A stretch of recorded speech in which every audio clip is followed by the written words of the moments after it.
Вітаю,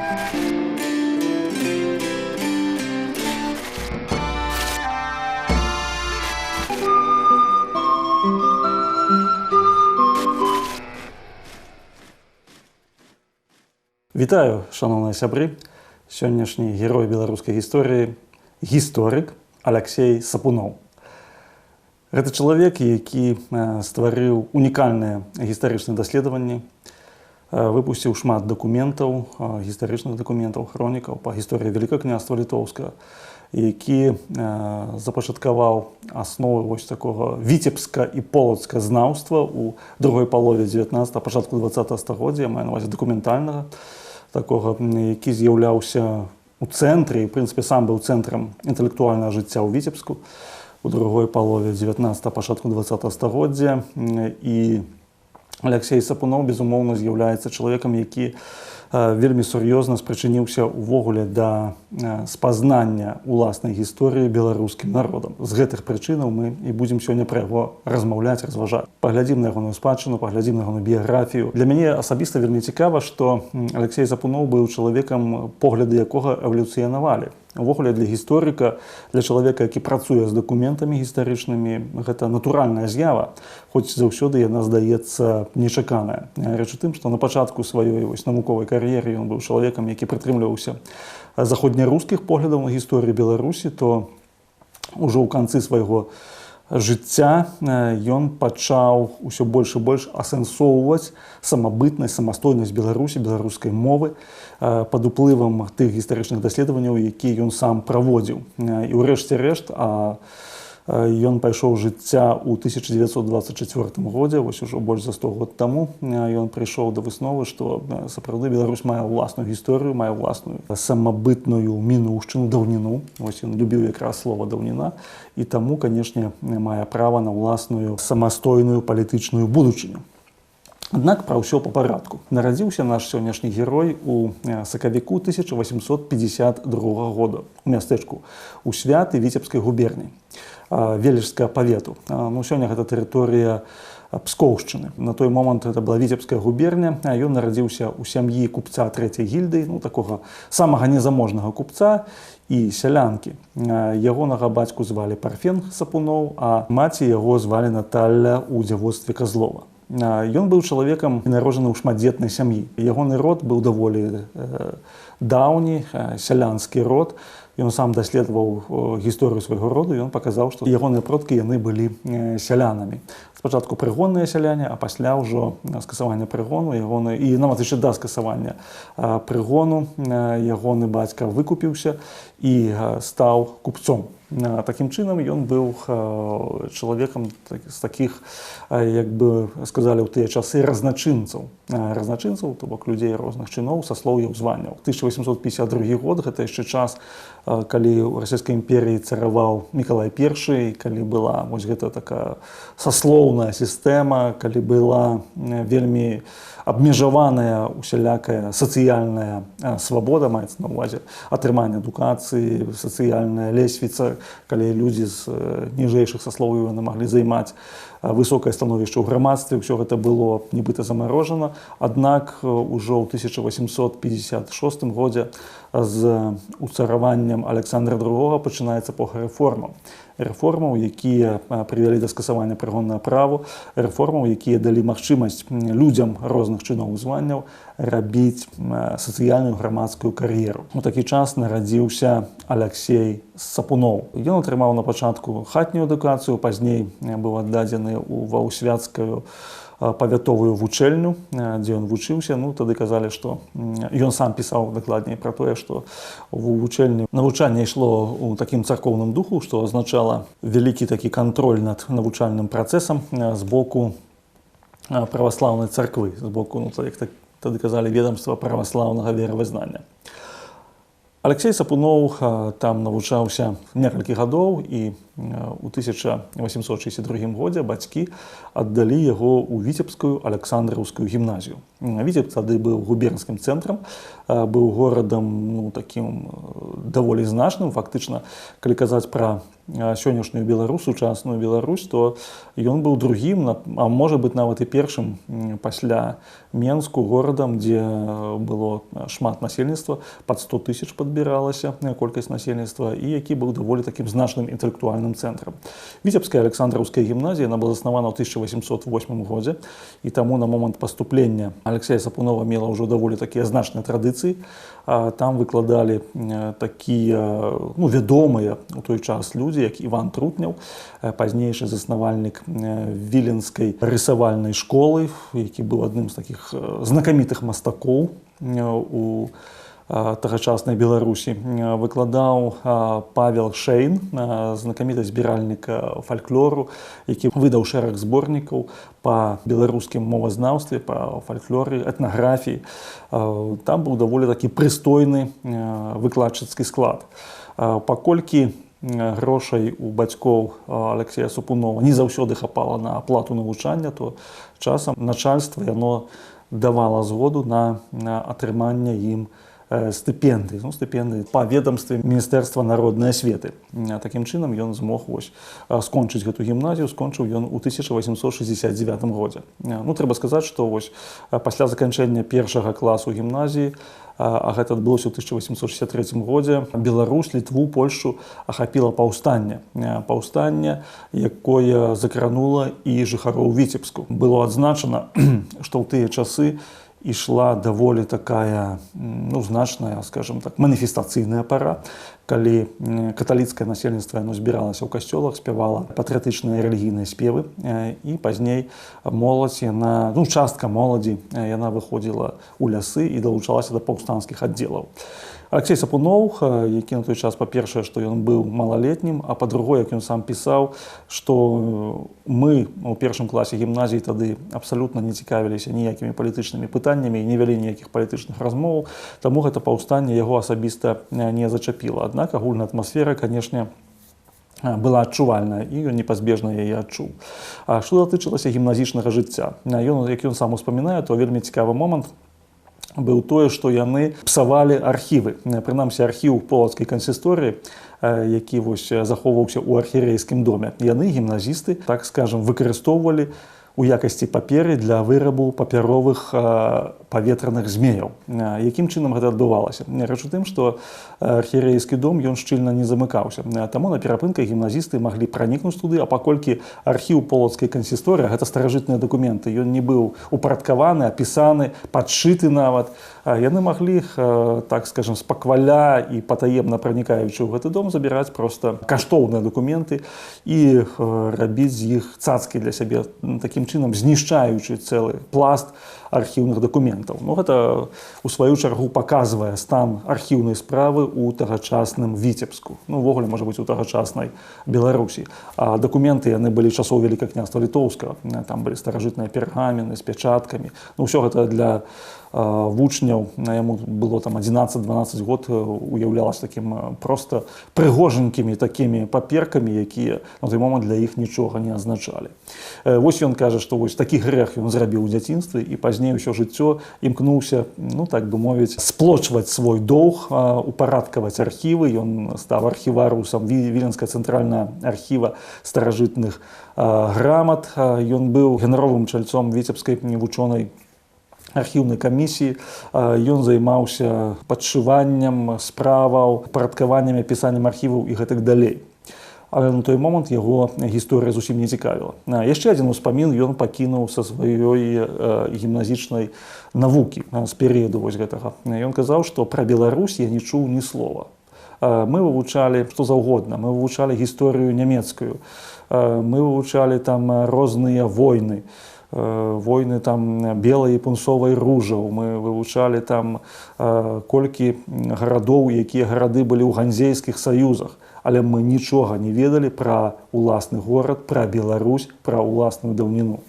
І гэты момант для яго вельмі моцна запаў у памяць. Пасля заканчэння гімназіі ён вырашае паступаць на гісторыка-філалагічны факультэт Петербургскага універсітэту.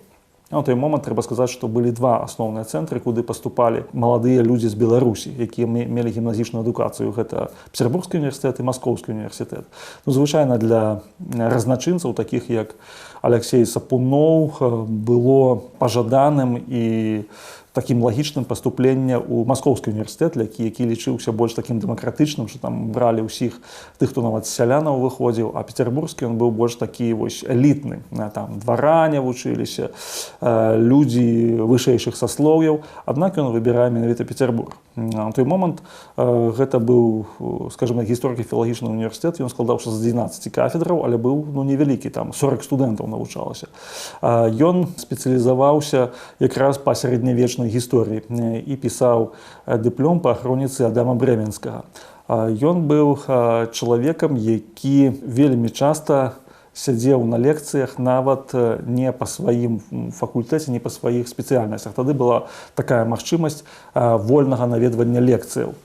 І на лекцыі любого прафесара па любой спецыяльнасці мог прыйсці фактычна любы чалавек, які быў на тэрыторыі універсітэта. В той момант ва універсітэце выкладалі такія вядомыя навукоўцы, як там, напрыклад, прафесары Ізмаіл Сразнеўскі, Владзімір Ламанскі, прафесар Ягіч і гэтак далей. Ну, гэта на той момант вельмі вядомыя імёны ў навуцы.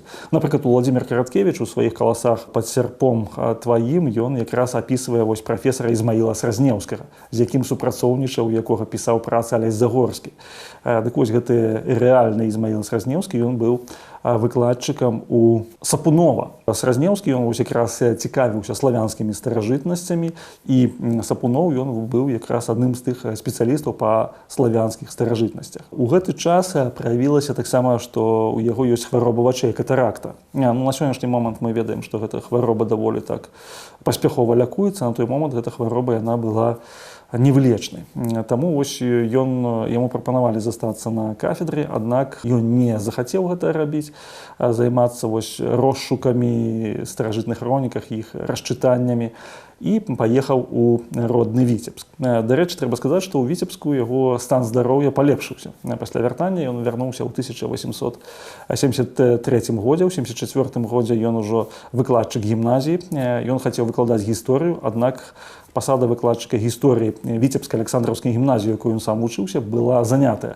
Таму яго ўзялі на выкладчыка класічных моваў. Ён выкладаў лаціну і старажытна-грэцкую. Ён быў заангажаваны у выкладчыцкі такі працэс выкладання, яму было дастаткова складана займацца яшчэ пабочнымі заняткамі, пабочнымі, скажем так. Ён хацеў займацца гісторыяй роднага краю. Вельмі цікавы момант тое, што ён пакінуў у сваіх успамінах.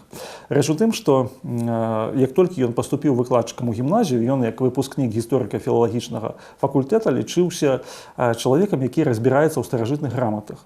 І вось адзін з выкладчыкаў, настаўнікаў вось гэтай гімназіі, ён прынёс проста у гімназію дакумент, напісаны на старабеларускай мове. Гэта быў старабеларускі скорапіс 16 ці 17 стагоддзяў. Сапуноў, чалавек, які лічыўся там спецыялістам па славянскіх старажытнасцях, не змог яго прачытаць.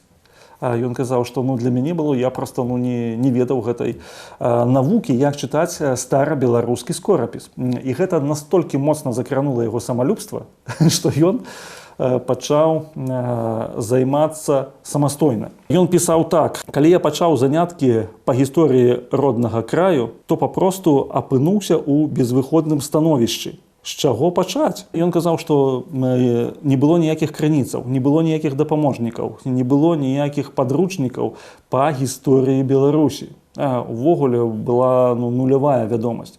Ва ўніверсітэце ён таксама вывучаў самыя розныя спецыяльнасці, займаўся самымі рознымі іншаземнымі асобамі, падзеямі і гэтак далей, але ні слова не чуў пра Беларусь. І гэта для яго было проста жахлівай сітуацыяй. Чаму? Таму што на той момант нічога вартага ён не мог прачытаць, ён не мог з нечым супаставіць гісторыю Беларусі. І ён тады пачаў самага простага, як яму здавалася, з вывучэння дакументаў. Ён пачаў вывучаць старажытныя полацкія і віцебскія граматы. І гэта дапамагло яму, па-першае, што набыць навык. Ён казаў, што я вучыўся на вобмацак. Ну, напрыклад, ён ацэньваў так, што і нямала часу было згублена дарэмна у пошуках, так бы мовіць, на вобмацак таго, што мне было патрэбна. У прынцыпе, для яго на той момант было важна сабраць тыя дакументы, якія былі часоў Вялікага княства Літоўскага, сабраць іх у Віцебску, таму што там была бібліятэка віцебскага, там губернскага праўлення, архіў віцебскага губернска-статыстычнага камітэту. І там ён працаваў. Пазней ён едзе ў Пецярбург, у Маскву, ён збірае ўсё гэта для сваёй будучай кнігі. І ягоная будучая кніга, яна атрымала назву «Віцебская даўніна». Першы том віцебскай даўніны ён выпусціў у 1883 годзе. Пераважную большасць матэрыялу гэтага першага тома склалі тэксты з дакументаў, якія былі падзелены на рубрыкі. Рубрыкі былі такія: граматы і прывілеі, віцебская мыта, інвентары, летапіс горада Віцебска, дакументы, якія датычыліся жыцця і дзейнасці полацкага уніяцкага архіепіскапа Язафата Кунцевіча, гістарычны нарыс віцебскага маркавага манастыра, габрэйскае насельніцтва Віцебска, успаміны пра 1812 год і іншае. Вось гэта быў такі змест першага тома. Ну, што для яго было важна, што ён для сябе адкрыў? Ён знайшоў кнігу прывілеяў горада Віцебска. Рэч у тым, што Віцебск ён здаўна меў магдыбургскае права. І кожны новы вялікі князь літоўскі, кароль польскі, ён пацвярджаў магдыбургскія прывілеі віцебскім гараджанам на іх самакіраванне. І калі Віцебшчына была далучана да расійскай імперіі, віцебскія гараджане, яны, скажем так, у сваёй наіўнасці падалі арыгіналы гэтых грамат у Пецярбург, мяркуючы, што цар Александр I, ён таксама пацвердзіць прывілеі горада Віцебска на магдыбургскае права. І перадалі арыгіналы гэтых усіх грамат. І толькі дзякуючы таму, што былі знятыя копіі раней, гэтыя граматы, тэксты гэтых граматаў захаваліся, таму што астатнія гэтыя матэрыялы дзесьці згінулі ў пецярбургскіх архівах. Ну і, канешне, ніякіх прывілеяў Александр I Віцебску не пацвярджаў. Дык вось, Алексей Сапуноў знайшоў гэту кніжку віцебскіх прывілеяў, зробленую яшчэ ў 1733 годзе, і знайшоў так званую хроніку Аверкі. Аверка таксама ён зрабіў копіі з гэтых віцебскіх прывілеяў, і ён гэта ўсё надрукаваў. І гэта на той момант гэта было такім, скажем, вельмі грунтоўнай навуковай падзеяй, вельмі грунтоўным навуковым дасягненнем, таму што это была паказана гісторыя магдыбургскага Віцебска, якая грунтавалася на дакументах. Быў фенаменальны поспех першага тома віцебскай даўніны. Шматлікія газеты, там газета «Новае время» пецярбургская, пецярбургскія ведамасці, маскоўскія газеты, польскія газеты, яны ўсе адгукнуліся станоўчымі водгукамі на з'яўленне такога тома віцебскай даўніны. У Алексея Сапунова адразу ўзнікла ідэя зрабіць 6 тамоў віцебскай даўніны. Першы том ён ужо выдаў, і ён распісаў усе астатнія тамы. Аднак, як паказала жыццё, віцебская даўніна выходзіла не паводле плану Алексея Сапунова. Рэч у тым, што да пачатку выдання першага тома гімназічнае начальства, дырэктар віцебскай гімназіі так скоса глядзеў на ўвогуле ягоныя заняткі навукай. Увогуле это лічылася падазроным. І пра яго нават казалі, што ён сепаратыст. Сепаратыст гэта шукае нейкую беларускую даўніну, для чаго ён яе шукае, што ён робіць. А дырэктар гімназіі проста сказаў, што ён крадзе казённы час. І такім чынам, як пісаў пазней Донар Запольскі, яго, Алексея Сапунова, маглі нават звольніць з гімназіі. Аднак грандыёзны поспех першага тома віцебскай даўніны ён змяніў, так скажем, стаўленне начальства, яны сказалі больш паблажліва, сталі ставіцца да архіўных пошукаў свайго выкладчыка класічных моваў і ягонай гісторыка-навуковай і выдавецкай дзейнасці. Трэба сказаць, што першы том віцебскай даўніны быў багата ілюстраваны. Па-першае, каляровыя ілюстрацыі. Вельмі вялікія грошы былі туды ўкладзены. Дапамагла яму ў гэтым ягоная цешча. Рэч у тым, што ў 1874 годзе ён ажаніўся з Юліяй у дзявоцтве Валковіч. Яна была дачкой віцебскага купца першай гільды Садокія Валковіча. І гэты купец быў даволі заможным чалавекам. На той момант ён ужо пайшоў жыцця, аднак ягоная ўдава, цешча Алексея Сапунова, яна валодала даволі значнымі фінансавымі сродкамі. І таму яна прафінансавала выданне першага тома віцебскай даўніны. Просто это багата ілюстравана такі альбом па гісторыі полацка-віцебскіх старажытнасцяў. Было такое даволі дарагое выданне. Конечно, на сваё гімназічнае жалаванне Алексей Сапунов не мог выдаць такога тома, ён быў просто не пацягнуў гэта фінансава. Другі том, дакладней, другі выпуск, але том 4 ён быў выдадзены праз 2 гады, ў 1885 годзе. У адрозненне ад папярэдняга, 4 том, ён пачынаўся з напісанага самім Сапуновым кароткага нарыса барацьбы маскоўскай дзяржавы з Літвою і Польшчай у 16 і 17 стагоддзях. Увогуле, увесь гэты том быў прысвечаны войнам маскоўскай дзяржавы супраць Вялікага княства Літоўскага і Рэчы Паспалітай. Ён складаўся, ў прынцыпе, з 2 частак. Гэта частка Івана IV, захоп Полацка Іванам IV і ўся далейшая гісторыя, Лівонская вайна і гэтак далей, і пазней ужо 13-гадовая вайна, якая ўвайшла ў нашу гісторыю крывавы потоп, гэта ўжо часы Алексея Михайловича. Вось ён выдаў такія дакументы і выдаў свой нарыс. Ён апісаў, як адбываліся гэтыя войны.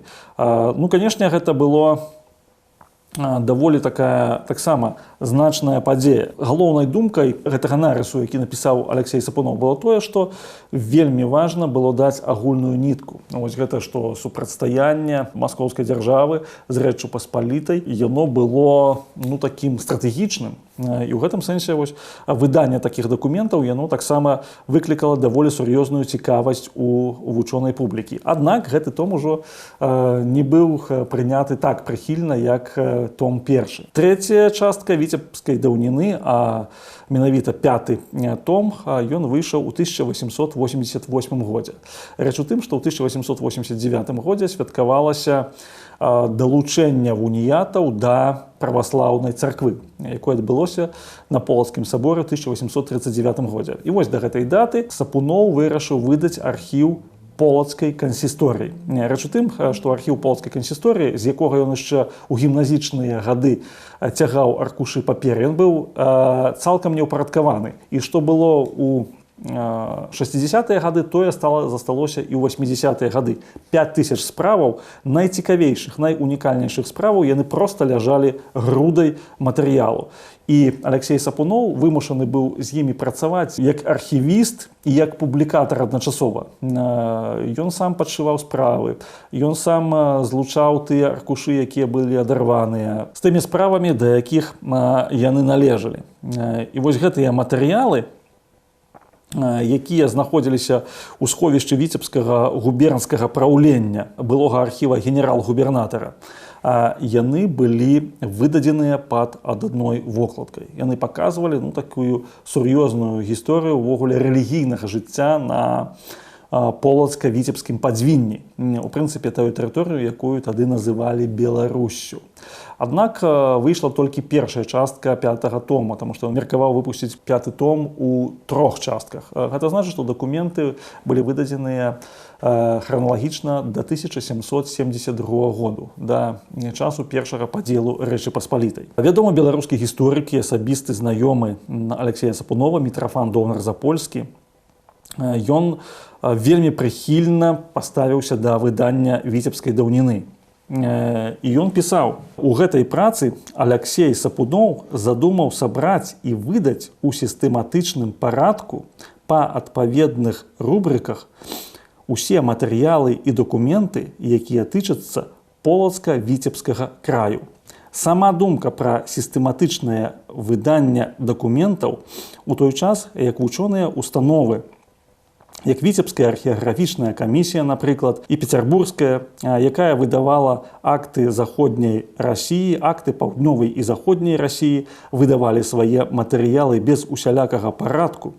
І толькі ў апошні час, на пачатку 20-го стагоддзя, прыйшлі да думкі аб неабходнасці сістэматызаваць выданне сваіх матэрыялаў.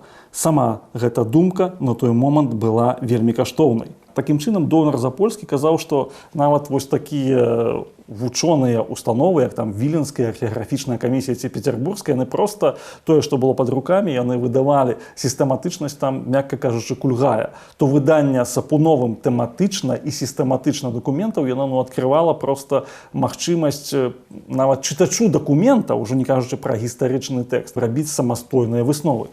А гэтыя высновы, канешне, былі вельмі важныя. Таксама Мікалай Улашчык ужо пазней, гэта такі гісторык заснавальнікаў сучаснай беларускай гістарыяграфіі, выбітны беларускі гісторык Мікалай Улашчык.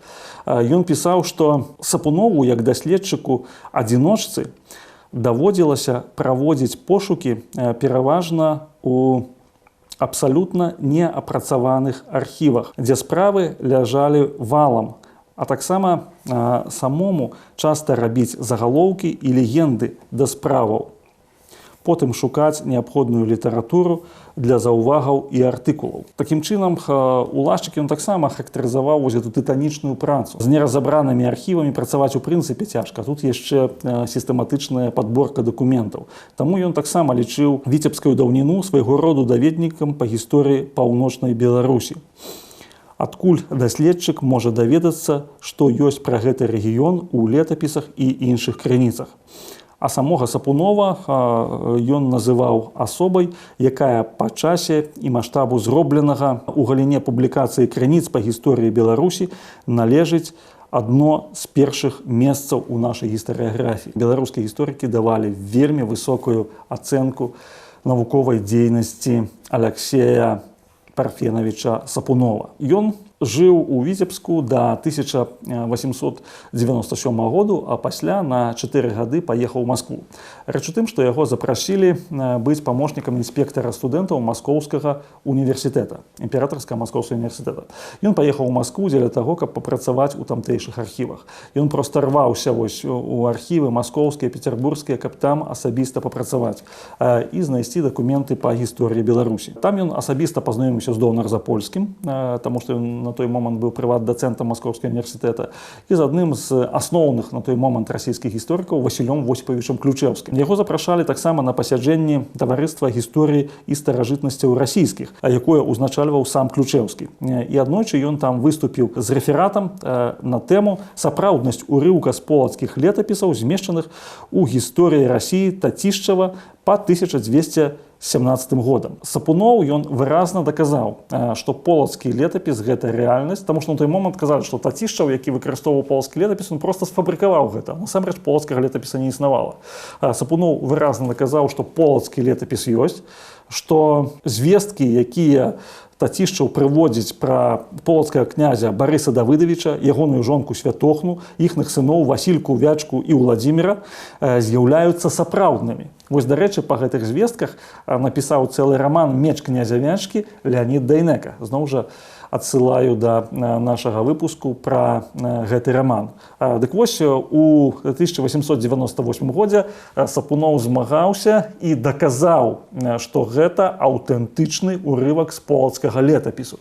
Ён аказаў гэта аналізам тых падзеяў, якія былі, і даказаў, выкарыстоўваючы хроніку Генрыха Латвійскага, зноў жа, якую пазней выкарыстоўваў Леанід Дайнека. Такім чынам, вось ён зноў жа быў у цэнтры жыцця, і доказы Сапунова прыняў прафесар Ключэўскі, які адзначыў, што ён сам даўно прыйшоў да высновы аб сапраўднасці гэтага, аднак не меў магчымасці дэталёва разгледзець аргументы, якія прыводзіліся як прыхільнікамі, так і праціўнікамі сапраўднасці урыўка з полацкага летапісу. Так вось тут можам мы сказаць, што гэта было на такім агульнаімперскім узроўні пацверджання аўтэнтычнасці полацкага летапісу і факту самога яго існавання, значычна самастойнасці полацкага княства, інтэлектуальнай самастойнасці. У гэтым часе ён таксама займаецца наведваннямі розных лекцыяў, канферэнцыяў, гістарычных падзеяў, звязаныя з даследаваннем па гісторыі. Вяртаючыся трошкі назад, трэба адзначыць, што Сапуноў ён быў чалавекам ужо даволі вядомым у такой гістарычнай навуцы. Рэч у тым, што ў 1893 годзе ён браў удзел у 9-м археалагічным з'ездзе у Вільні, які быў. Ён чытаў там даклад, які прагучаў на міжнародным узроўні даволі моцна. Ён таксама выпусціў некалькі кніжак па барысавых камянях. Ён шукаў два новыя, дагэтуль невядомыя гісторыкам надпісы на барысавых камянях. Ён быў адным з тых, дзякуючы каму быў адкрыты Віцебскі царкоўна-археалагічны музей. Ён назбіраў масу экспанатаў, но ён фактычна быў такім цэнтрам інтэлектуальнага жыцця. Таму што на той момант, гэта 80-е, 90-е гады, у Віцебску яшчэ жыў Еўдакім Раманаў, блізкі знаёмы Сапунова і ягоны супрацоўнік. Вось разам з Раманавым яны даследавалі, напрыклад, крывіцкія курганы. У Сапунова быў уласны маёнтачак на 40 гектараў, маёнтак Кахоўка Верхоўскай воласці Віцебскага павету, на тэрыторыі якога знаходзіліся крывіцкія курганы. І вось яны з Раманавым правялі раскопкі двух курганоў і паказалі вось гэта крывіцкія старажытнасці. Такім чынам ён быў даволі знакамітым. Не проста там патрапіў на сустрэчу з Ключэўскім і там даказаў яму аўтэнтычнасць полацкага летапісу. Гэта на той момант быў ужо значны гісторык. І на аснове фактаў ён гэта ўсё рабіў, даказваў. У пачатку 20-го стагоддзя, у 1901 годзе, ён вяртаецца зноў у Віцебск і ўладкоўваецца на працу сакратаром Віцебскага статыстычнага камітэту. Статыстычны камітэт – гэта інтэлектуальны цэнтр губерні. Ягоныя супрацоўнікі займаюцца зборам статыстыкі, у тым ліку і гістарычнай статыстыкі. І вось ён у цэнтры гэтага жыцця, ён сакратар, ён мае інфармацыю з самых розных крыніцаў, і ён публікуе вельмі цікавы такі даведнік. Спіс населеных мясцовасцяў Віцебскай губерні, які выйшаў у 1906 годзе. І там ён змясціў назвы 24 734 населеных пунктаў Віцебскай губерні. І пры тым, што многія гэтыя населеныя пункты да гэтага часу не існуюць, гэта унікальны даведнік. Таксама выдаў спіс земляўладальнікаў і земляўласнікаў Віцебскай губерні на 1905 год. Гэта была таксама унікальная даведачная праца. У 1906 годзе адзначалася 25-годдзе навуковай дзейнасці Аляксея Сапунова. І ён вельмі цікава зрабіў у студзені, калі было 25-годдзе, таму што першы ягоны навуковы артыкул пра Віцебскі замак ён выйшаў у памятнай кніжцы Віцебскай губерні ў 1881 годзе у студзені. Дык вось у студзені 1906 года ён проста з'ехаў з Віцебска, каб не прымаць дэлегацыяў і каб не было дадатковай пышнасці. Ну, пра гэта нават пісалі віцебскія газеты, што навуковец у дзень свайго 25-годдзя сваёй навуковай дзейнасці ён проста з'ехаў з гораду. Яму прыйшло шмат тэлеграмаў, да яго прыйшло некалькі дэлегацыяў. Напрыклад, ягоны добры сябра Еўдакім Раманаў прыслаў тэлеграму такога зместу: «Радзіміцкая Беларусь б'е чалом беларускаму Нестару за доблесную 25-гадовую службу абяздоленай радзіме». Еўдакім Раманаў называў Аляксея Сапунова беларускім Нестарам. У той час гэта ўжо было такая даволі значная асоба на небасхіле беларускай гістарычнай навукі. 1907 год прынёс яшчэ адну нечаканую перамену ў лёсе Аляксея Сапунова. У гэтым годзе ён быў абраны дэпутатам 3-й дзяржаўнай думы расійскай імперіі. У сваё дэпутацтва ён паставіў сабе адну вельмі важную задачу – дабівацца земстваў, увядзення земстваў у Віцебскай, Магілёўскай і ва ўсіх фактычна губернях паўночнай і паўднёва-заходняга краю, як тады называлі расійскай імперіі Беларусі і Украіну.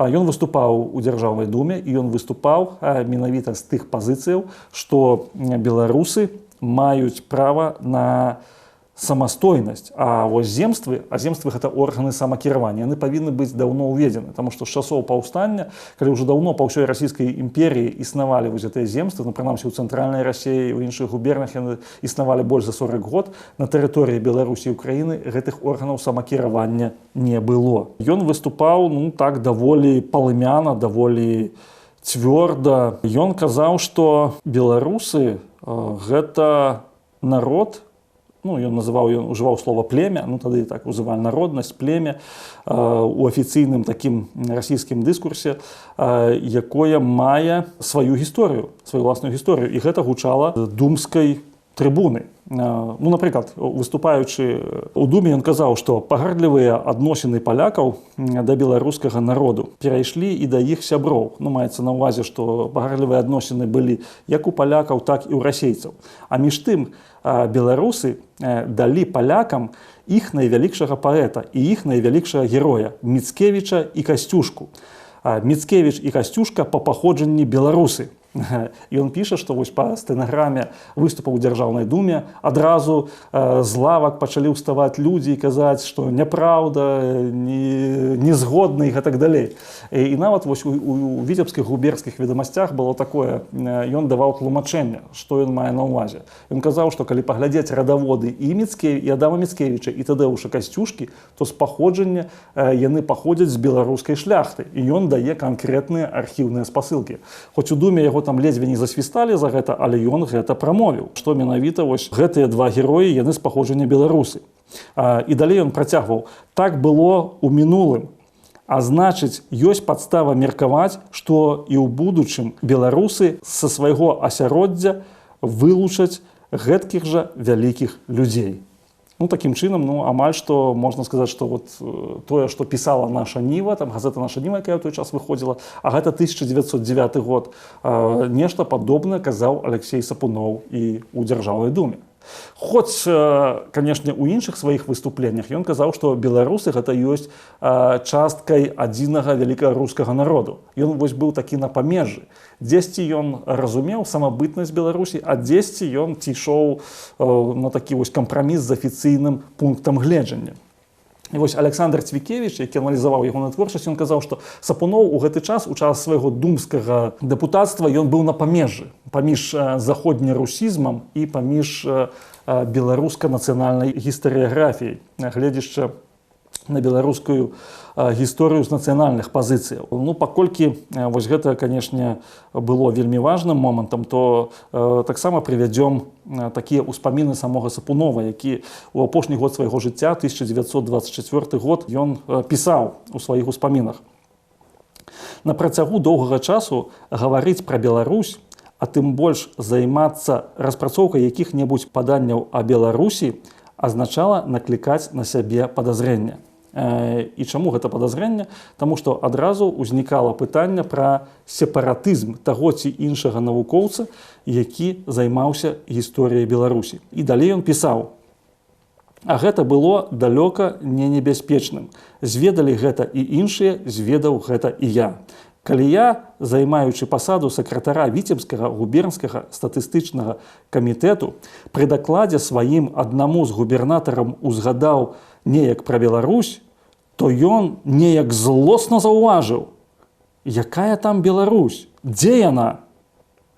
І вось ён, цытуючы гэта губернатара, ён далей успамінае сваё настаўніцтва ў гімназіі, у Віцебскай гімназіі. З'яўляючыся на працягу 25 гадоў настаўнікам гімназіі, я не карыстаўся некаторымі ільготамі, якімі карысталіся іншыя выкладчыкі, менавіта таму, што я быў мясцовым ураджэнцам, беларусам, а не абрусіцелем. У гэтым сэнсе мы можам паглядзець кантэкст, у якім працаваў вось Алексей Сапуноў. Алексей Сапуноў у 1910 годзе ён стаў членам Віцебскай вучона-архіўнай камісіі. І ён зрабіў такі даклад, які быў апублікаваны асобнай брашурай. Гэты даклад называўся «Беларусь і беларусы». І тут ён выказаў вельмі важную думку.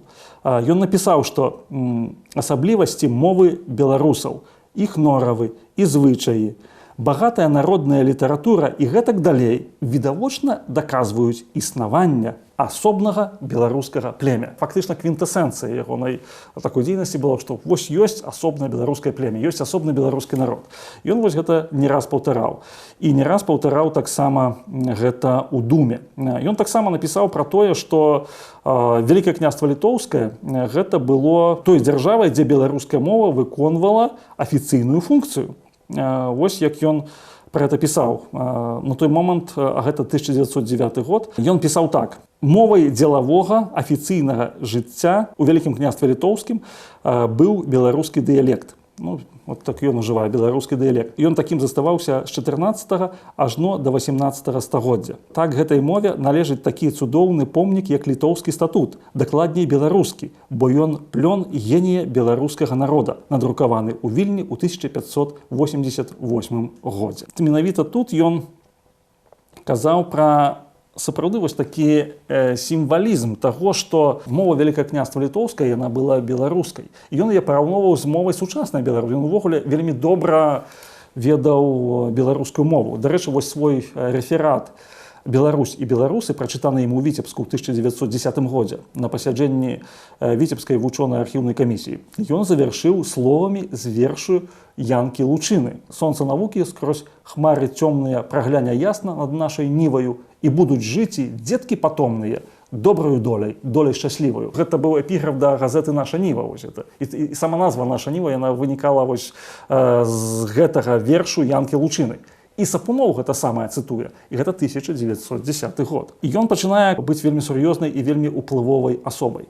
Аднак надыходзіць Першая сусветная вайна. Першая светная вайна, пазней рэвалюцыя. Ён, дарэчы, быў міравым суддзёй, ён займаўся там судовымі справамі дроўнымі. Ён выкладаў у Віцебскім аддзяленні Маскоўскага археалагічнага інстытута. Дарэчы, вось Віцебскае аддзяленне Маскоўскага археалагічнага інстытута было адзінай навучальнай установай, дзе чыталася гісторыя Беларусі пад назвай «Старажытнасці і гісторыя паўночна-заходняга краю». Сапуноў чытаў фактычна гісторыю Беларусі. І ён так чынаў з 1913 до 1919 года. Аднак рэвалюцыя яна ўсё перамяніла. Прыйшла савецкая ўлада, і ён працаваў спачатку ў архіўным аддзяленні вось гэта губернскага архіўнага ўпраўлення. Ён ездзіў па маёнтках, збіраў архівы, ратаваў проста архівы, якія маглі быць проста знішчаны ў віхуры рэвалюцыйных падзеяў. Ён таксама працаваў у Віцебскім педагагічным інстытуце. Ён па-рознаму называўся, але вось ён выкладаў там гісторыю. Яго клікалі ў Менск. З Інбелкульта ў 1921 годзе да яго прыйшоў ліст, што мы запрашаем вас на працу ў сталіцу савецкай Беларусі. У 21 годзе Віцебска яшчэ не належаў да савецкай Беларусі, гэта была тэрыторыя СФСР, як спецыяліста па гісторыі беларускай даўніны. Яго пагаршаецца зрок. Рэзка пагаршэнне зроку, ён ужо не мог так працаваць, як раней, але ён мог выкладаць. Ён мог выкладаць вучням, ён мог выкладаць настаўнікам, і таму ён быў запатрабаваны ў Віцебску, ён не хацеў пераязджаць. У 23 годзе сітуацыя памянялася. У 23 годзе ён ужо быў звольнены з усіх працаў, і ён жыў фактычна ў галечы. Нават часам не было грошай на хлеб элементарных на харчаванне. І вось у 24 годзе ён піша пра сітуацыю наступным чынам. «Я быў такі шчаслівы, што на старасці гадоў дажыў да адраджэння Беларусі, калі ні сепаратызм, ні сімпатыі да Беларусі не сталі ўжо лічыцца крамолай. Але тут здарылася яшчэ горшая бяда. Калі я канстатаваў факт малога знаёмства шырокіх мас з назваю Беларусь, то апынуўся ледзь не ворагам адраджэння дарагой бацькаўшчыны. Мне не дазволена было чытаць у педагагічным інстытуце лекцыі па гісторыі Беларусі, дзеля якой я ў меру сваёй моцы і магчымасцяў працаваў больш за 40 гадоў, і гісторыю якой я выкладаў на працягу 10 гадоў. Такім чынам я трапіў, так бы мовіць, з агню ды ў полымя. Мне дазволена было пасля, аднак дастаткова доўгага прамежку часу, чытаць толькі лекцыі пра старажытнасці Беларусі, на што выдзелена было 2 гадзіны ў тыдзень, за што я атрымліваю 18 рублёў у месяц. Ці можна існаваць на гэтыя сродкі пры цяперашняй дарагоўлі на прадукты і на кватэры? І далей ён піша, што калі б не великодушная дапамога добрых людзей, давялося б памерці. Вось гэта сітуацыя она таксама паказвае. 23-24 год яна лічыцца такімі гадамі беларусізацыі, але разам з тым Сапуноў піша, што вельмі складана было казаць пра тое, што трэба знаёміць людзей з назвай, самой назвай Беларусь. Хоць ішло такое змаганне перадаваць Віцебскую губернію ў склад БССР ці не. У сакавіку 24 года Віцебшчына была нарэшце вернута ў БССР, і гэта падзея таксама вельмі моцна паспрыяла лепшаму лёсу Аляксея Сапунова. Рэч у тым, што кіраўніцтва БССР прызначыла яму персанальную пенсію ў 1000 рублёў. На той момант гэта былі даволі вялікія грошы па 17-м разрадзе. Аднак лёс склаўся так, што персанальная пенсія яна павінна была выплачвацца з 1 кастрычніка 24 году, а 2 кастрычніка о 10 гадзіне вечара ён пайшоў жыцця. Вось такі лёс беларускага Нестара, беларускага гісторыка. Ягоная спадчына доўгі час пераходзіла там з тых ці іншых установаў у іншыя установы. Ён не хацеў, каб усе дакументы, у яго была вельмі вялікая колькасць скапіяваных дакументаў, каб яны вывозіліся з Віцебска. Пасля яны былі перавезены ў Менск, пасля некаторыя згубіліся, некаторыя былі выдадзены. Ягоная спадчына на пэўны перыяд з 30-х гадоў была ўвогуле забыта. Быў там дэпутатам Трэцяй дзяржаўнай думы і гэтак далей. Аднак, канешне, калі вяртаючыся да вось асэнсавання спадчыны Аляксея Сапунова, то трэба адзначыць, што другая палова 19-го, пачатак 20-го стагоддзя гэта час, калі ішло асэнсаванне беларускай інтэлігенцыі самой сябе. Сябры і паплечнікі, скажем так, корэспандэнты, калегі, больш дакладна, Сапунова, гэта Еўдакім Раманаў, гэта Мікалай Нікіфароўскі, гэта Яўхім Карскі. Дарэчы, паміж імі існавала ліставанне паміж Яўхімам Карскім і Аляксеем Сапуновым. Гэта людзі, якія працавалі ў розных установах, у Віцебску, у Горадні, у Магілёве, ў Менску. Мітрафан Донар-Запольскі, усе яны спакваля прыходзілі да такой ідэі, што унікальнасць гісторыі Беларусі трэба адкрываць і трэба знаёміць з імі шырокія масы людзей. І вось само знаёмства з гісторыяй Беларусі іх прыводзіла да беларускай нацыянальнай свядомасці. Яны, конечно, працавалі ў імперскіх установах. Яны не маглі карыстацца там беларускай мовай так шырока. Аднак, выдаючы вось гэтыя дакументы, чытаючы рукапісы, скорапіс старабеларускі, яны прыходзілі да высновы, што, безумоўна, існуе асобная беларуская нацыя, асобны беларускі народ. І вось гэты працэс, ён, на прыкладзе Сапунова, мы можам бачыць вельмі яскрава. Ішло складванне беларускага народу, складванне беларускай нацыі. І вось такія гісторыкі, як Аляксей Сапуноў, яны, конечно, зрабілі вельмі шмат для таго, каб ніхто не мог абвергнуць існавання самастойнага беларускага народа. І, канешне, дзеля гэта варта яго памятаць і шанаваць памяць гэтага выбітнага чалавека. Дзякуй за ўвагу.